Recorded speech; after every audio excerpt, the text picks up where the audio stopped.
আচ্ছা, আপনারও কি শিক্ষাগত যোগ্যতা 10ম পাস রয়েছে? তার সাথে আপনি বেসিক থ্রেডিং এবং ওয়্যাক্সিং করতে পারে? তাহলে এই ভিডিওটা শুধুমাত্র আপনার জন্য। এর সাথে সাথে আপনি আর্ন করতে পারবেন মাসিক 50,000 টাকা, তার সাথে হিউজ ইনসেনটিভ। এবার চলে আসি কোন কোম্পানি হায়ারিং করছে।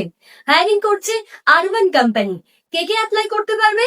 যদি আপনার বেসিক 10ম পাস এবং থ্রেডিং এবং ওয়্যাক্সিং এর নলেজ থাকে, তাহলে আপনি নিশ্চয়ই অ্যাপ্লাই করতে পারবেন। এবার চলে আসি কোয়ালিফিকেশন আর বয়স কি থাকছে। বয়স থাকছে 18 থেকে 35 এর মধ্যে এবং ন্যূনতম 10th বা 12th পাস হতেই হবে। এবার আসি স্যালারি। স্যালারি স্ট্রাকচার রয়েছে 50,000 টাকা ফিক্সড, এছাড়া ইনসেনটিভ 10 থেকে 20,000 টাকা পর্যন্ত। এছাড়া কোম্পানি কিন্তু যাতায়াতের খরচা অর্থাৎ কলকাতা থেকে ফ্লাইটের খরচা কোম্পানি পুরোটাই প্রোভাইড করে দেবে। এছাড়া ফ্রি অ্যাকোমোডেশন বা থাকা বা খাওয়ার সম্পূর্ণ খরচাটাই কিন্তু কোম্পানি দিয়ে দেবে। সুতরাং আর দেরি না করে ঝটপট আমাদের স্ক্রিনে দেওয়া নাম্বারে কন্ট্যাক্ট করো, শুধুমাত্র রেজিস্ট্রেশন করো। এছাড়া অ্যাডভাইনের তরফ থেকে কোনো রকম হিডেন চার্জ নেই, পুরোপুরি ফ্রি অফ কস্টে জবটা তোমরা পেয়ে যাচ্ছ। সুতরাং ঝটপট অ্যাপ্লিকেশন করো।